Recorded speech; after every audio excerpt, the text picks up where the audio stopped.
Hello friends, class 10th NCERT mathematics के इस नए वीडियो में आप सभी का स्वागत है। स्टूडेंट्स, इस वीडियो में आप समझेंगे एक्सरसाइज 7.2 के question number 4 to question number 7। तो क्वेश्चन नंबर 4, बिंदुओं -3, 10 और 6, -8 को जोड़ने वाले रेखाखंड को बिंदु -1, 6 किस अनुपात में विभाजित करता है। तो यह क्वेश्चन परीक्षा की दृष्टि से बहुत ही इम्पोर्टेंट क्वेश्चन है।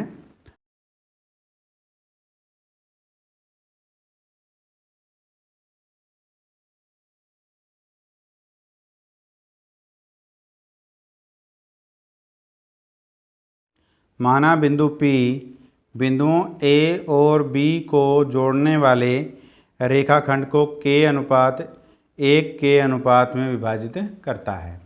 ये हमारे पास AB रेखाखंड है।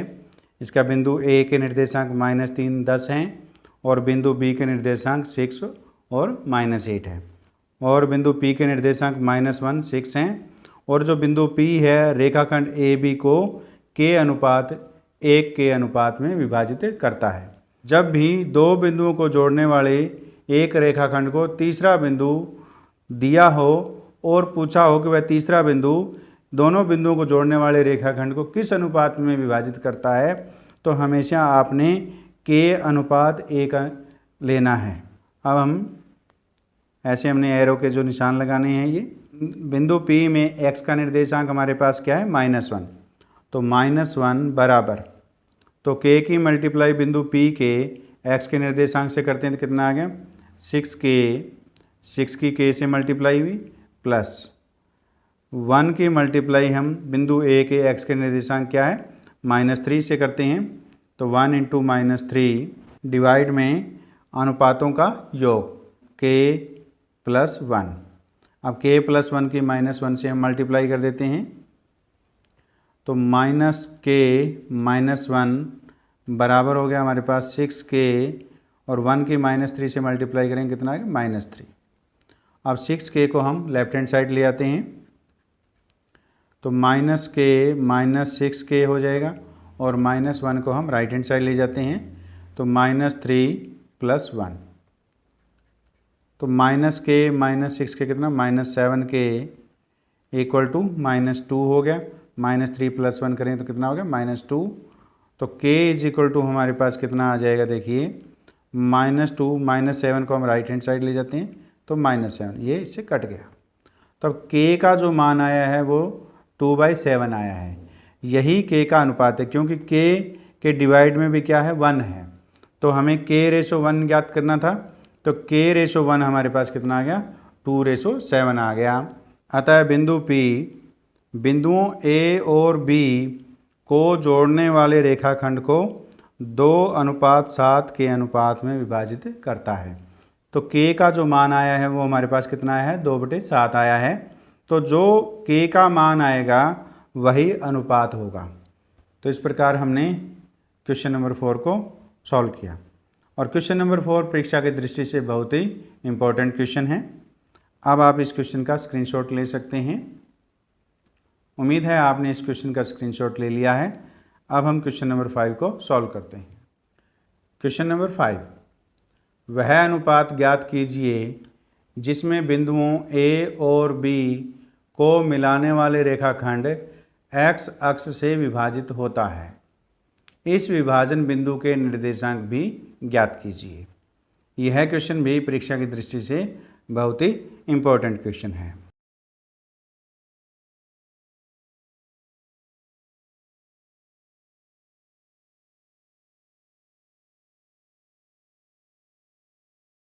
हम लेते हैं, तो ये क्या है, x एक्सिस है, और ये क्या है, y एक्सिस है। तो x अक्ष पर ये जो बिंदु है, इस बिंदु के निर्देशांक क्या है, 1, 0 है, और ये जो बिंदु है इसके निर्देशांक क्या है, -2, 0 है। तो इसका मतलब x अक्ष पर y का जो निर्देशांक है वो क्या है, 0 है, और x का मान जो है वो वेरिएबल में है, तो इसलिए हम उसको क्या मान लेते हैं, x मान लेते हैं। और इस प्रकार हम x अक्ष पर जो कोई बिंदु लेते हैं तो उसके निर्देशांक हम x0 लेंगे। इसी प्रकार हमें y अक्ष पर कोई बिंदु हमें लेना हो तो उसके निर्देशांक हम 0y लेंगे, क्योंकि y अक्ष के ऊपर हमेशा x का जो निर्देशांक है वो 0 रहता है। तो इसलिए P जो बिंदु है जो x अक्ष पर है, इसके हमने निर्देशांक x0 माने हैं। ये बिंदु P AB रेखाखंड को k अनुपात 1 के अनुपात में विभाजित करता है।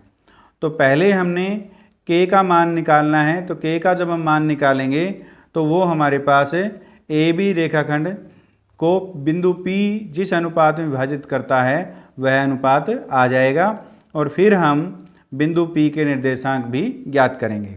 तो पहले हम k का मान ज्ञात करते हैं। तो ऐसे हमने एरो यानी तीर के निशान लगाने हैं। तो अब बिंदु P में y का जो निर्देशांक है वो क्या है, 0 है। तो हम y के निर्देशांक से कंपेयर करके k का मान ज्ञात करते हैं। तो हमारे पास देखिए 0 y का निर्देशांक ले रहे हैं हम, 0 बराबर, अब देखिए k की जो मल्टीप्लाई है बिंदु B के y के निर्देशांक से होंगे। तो y का निर्देशांक क्या है हमारे पास 5, तो क्या हो जाएगा 5k प्लस हमारे पास 1। तो 1 की मल्टीप्लाई बिंदु A के y निर्देशांक से, किससे, -5 से। तो 1 इंटू -5 और डिवाइड में हमारे पास क्या है, अनुपातों का योग, तो k प्लस 1 हो जाए। अब k प्लस 1 की हम 0 से मल्टीप्लाई करेंगे तो क्या आ जाएगा हमारे पास, 0 आ जाएगा। और ये हमारे पास क्या है, 5k माइनस 5 आ गया।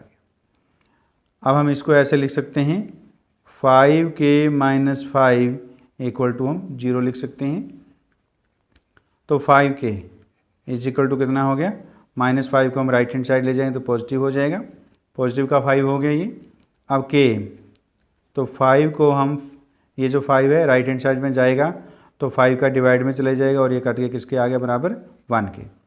तो k बराबर कितना आ गया हमारे पास, 1 आ गया। अब k के डिवाइड में, जो डिनोमिनेटर में जो हर में 1 है, तो इसके भी डिवाइड में 1 है, क्योंकि 1 को भी हम 1/1 लिख सकते हैं और k को हम k/1 लिख सकते हैं। तो अब k अनुपात 1, तो इस k का मान कितना है, 1 आया, तो ये क्या आ जाएगा, 1:1 हो जाएगा। इसका मतलब क्या आ गया, बिंदु जो P है वो AB रेखाखंड को समद्विभाजित करता है, क्योंकि बिंदु P क्या आ गया, मध्य बिंदु आ गया है। क्योंकि बिंदु P AB रेखाखंड को 1:1 में विभाजित करता है, इसलिए बिंदु P AB रेखाखंड का मध्य बिंदु है।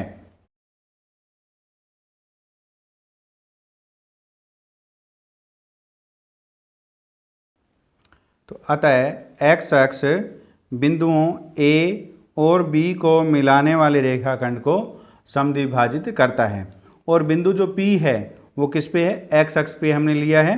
तो इस प्रकार x अक्ष रेखाखंड AB को समद्विभाजित करता है। अब हम बिंदु P के निर्देशांक ज्ञात करते हैं। तो y का निर्देशांक तो हमारे पास 0 है। अब हम किसका, x का निर्देशांक ज्ञात करेंगे। तो इस प्रकार x बराबर हमारे पास क्या है, ये हमारे पास a 1 5 और हमारे पास b जो है -4 5 है, और ये जो बिंदु P है ये हमारे पास x, 0 है। अब ये 1:1 में विभाजित कर रहा है, तो इसलिए P क्या है, मध्य बिंदु है। तो हम मध्य बिंदु ज्ञात करते हैं। तो x का निर्देशांक, x बराबर क्या होता है, x1 प्लस x2/2 होता है। तो x1 का मान कितना है हमारे पास, 1, और x2 का मान कितना है, -4। तो प्लस की माइनस से मल्टीप्लाई होगी तो क्या आएगा, -4 और डिवाइड में 2। तो हमारे पास क्या आ गया, 1 - 4 कितना आ गया, -3 डिवाइड में 2। अतः बिंदु P के निर्देशांक -3/2 0 हैं। तो इस प्रकार हमने जो क्वेश्चन में पूछा था उसको हमने हल किया। यह क्वेश्चन भी परीक्षा की दृष्टि से बहुत ही इम्पोर्टेंट क्वेश्चन है। अब आप इस क्वेश्चन का स्क्रीनशॉट ले सकते हैं। उम्मीद है आपने इस क्वेश्चन का स्क्रीनशॉट ले लिया है। अब हम क्वेश्चन नंबर 6 को सॉल्व करते हैं। क्वेश्चन नंबर 6, यदि बिंदु पहले बिंदु के निर्देशांक है 1 2, दूसरे के हैं 4 5 और तीसरे बिंदु के निर्देशांक है x 6 और चौथे बिंदु के निर्देशांक हैं 3 5। इसी क्रम में लेने पर एक समांतर चतुर्भुज के शीर्ष हों तो x और y ज्ञात कीजिए। तो ये हमारे पास समांतर चतुर्भुज के 4 शीर्ष दिए गए हैं। तो सॉल्यूशन ऑफ क्वेश्चन नंबर 6।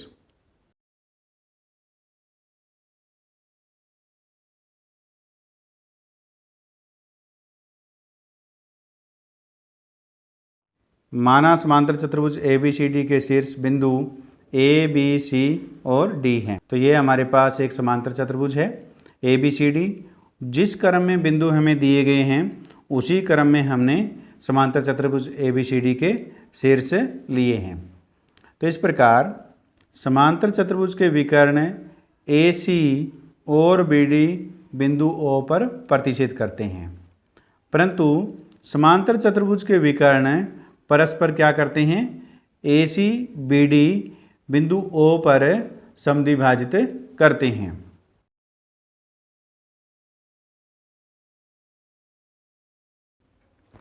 परंतु समांतर चतुर्भुज के विकर्ण परस्पर समद्विभाजित करते हैं। इस नियम के प्रयोग करके हम x और y के जो निर्देशांक है वो हम ज्ञात करेंगे। विकर्ण AC और विकर्ण BD परस्पर O पर समद्विभाजित करते हैं, तो AC का मध्य बिंदु O है और BD का मध्य बिंदु भी O है। तो इस प्रकार AC के मध्य बिंदु और BD का मध्य बिंदु एक ही है। तो इस प्रकार विकर्ण AC का मध्य बिंदु के निर्देशांक विकर्ण AC के मध्य बिंदु के निर्देशांक बराबर है विकर्ण BD के मध्य बिंदु के निर्देशांक, क्योंकि ये बिंदु एक ही है। तो विकर्ण AC के मध्य बिंदु के निर्देशांक, तो देखिए पहले हम x के निर्देशांक का मध्य बिंदु ज्ञात करते हैं। तो हमारे पास क्या है, 1 प्लस क्या है हमारे पास x, तो 1 प्लस x डिवाइड में कितना होता है 2। अब हम y निर्देशांक का मध्य बिंदु ज्ञात करते हैं, तो क्या होता है y1 प्लस y2। तो y1 हमारे पास 2 है और y2 हमारे पास 6 है। 2 plus 6 divide by 2 equal to, अब हम विकर्ण BD के मध्य बिंदु के निर्देशांक ज्ञात करते हैं। तो क्या होता है x1 प्लस x2 डिवाइड में 2। तो x1 कितना है हमारे पास 4 प्लस x2 कितना है हमारे पास 3 डिवाइड में 2। अब y के, तो y1 की जगह हमारे पास कितना है y प्लस y2 की जगह कितना है हमारे पास 5 और डिवाइड में 2। तो पहला जो मान है x के निर्देशांक x के बराबर हैं और y के निर्देशांक y के बराबर हैं। तो देखिए 1 प्लस x डिवाइड में 2 बराबर है 4 प्लस 3, कितने हो गए 7। तो कितने 4 प्लस 3 डिवाइड में 2, ये इसके बराबर हैं। 2 प्लस 6 डिवाइड में 2 बराबर है y प्लस 5 डिवाइड में 2, इसके बराबर है। तो इसको हल करते हैं हम। 1 प्लस x डिवाइड में 2 बराबर हमारे पास 4 प्लस 3 कितना हो गया 7, 7/2 हो गया। और ये हमारे पास 1 प्लस x बराबर हो गया 7/2 और 2 को हम राइट हैंड साइड ले जाते हैं तो मल्टीप्लाई में हो गया, ये इससे कट गया। ये हमारे पास x इज इक्वल टू कितना आएगा हमारे पास क्या 7 और 1 को हम राइट हैंड साइड ले जाएंगे -1, तो कितना आ गया x की वैल्यू कितनी आ गई हमारे पास 6 आ गई है। अब इसी प्रकार हम इसको सॉल्व करके y का मान ज्ञात करते हैं। तो 2 प्लस 6 कितना हो गया हमारे पास 8 डिवाइड में 2 बराबर में y प्लस 5/2। तो इसको हम ऐसे लिख सकते हैं y plus 5 is equal to, और ये कट गया हमारे पास किससे 4 से, तो 4 और ये 2 की हम मल्टीप्लाई इधर करेंगे तो ये 4 से मल्टीप्लाई होगी तो यहाँ पे हो जाएगा। तो 4 × 2 कितना हो गया हमारे पास 8। तो यहाँ क्या है y, तो y प्लस 5 है तो 5 को हम राइट हैंड साइड ले जाएंगे तो कितना है माइनस, तो इज इक्वल टू कितना आ गया 3। तो y की वैल्यू हमारे पास 3 आ गई है और x की वैल्यू हमारे पास कितने 6 आई है। अतः x बराबर 6 और y बराबर 3 है, और यही हमने ज्ञात करना था। क्वेश्चन में यही पूछा था कि x और y के मान ज्ञात कीजिए, वो हमने ज्ञात किए। अब आप इस क्वेश्चन का स्क्रीनशॉट ले सकते हैं उम्मीद है आपने इस क्वेश्चन का स्क्रीनशॉट ले लिया है। अब हम क्वेश्चन नंबर 7 को सॉल्व करते हैं। क्वेश्चन नंबर 7, बिंदु ए के निर्देशांक ज्ञात कीजिए जहां ए बी एक वृत्त का व्यास है जिसका केंद्र, जो केंद्र के निर्देशांक हैं वो क्या है 2, -3 हैं तथा बी के निर्देशांक 1, 4 हैं। तो हमें एक वृत्त दिया गया है जिसका केंद्र 2, -3 है और उसके व्यास का एक जो सिरा है वो बिंदु बी है जिसके निर्देशांक 1, 4 है।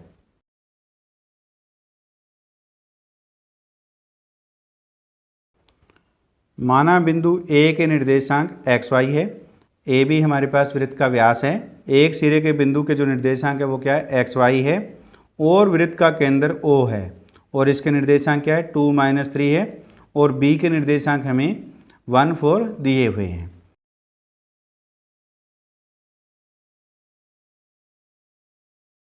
परंतु वृत्त का केंद्र व्यास के शीर्षों का मध्य बिंदु होता है, क्योंकि O क्या है वृत्त का केंद्र है, यह ए बी जो व्यास है इसका क्या है मध्य बिंदु है और व्यास ए बी का मध्य बिंदु इस प्रकार क्या हो गया ओ हो गया है। इस प्रकार व्यास ए बी का मध्य बिंदु ओ है। मध्य बिंदु सूत्र का प्रयोग करके बिंदु ए के निर्देशांक ज्ञात करते हैं। बिंदु ओ में x का निर्देशांक हमारे पास क्या है 2 है, तो x के निर्देशांक का मध्य बिंदु का सूत्र क्या होता है x1 + x2 डिवाइड में 2 और ये किसके बराबर है हमारे पास 2 के बराबर है।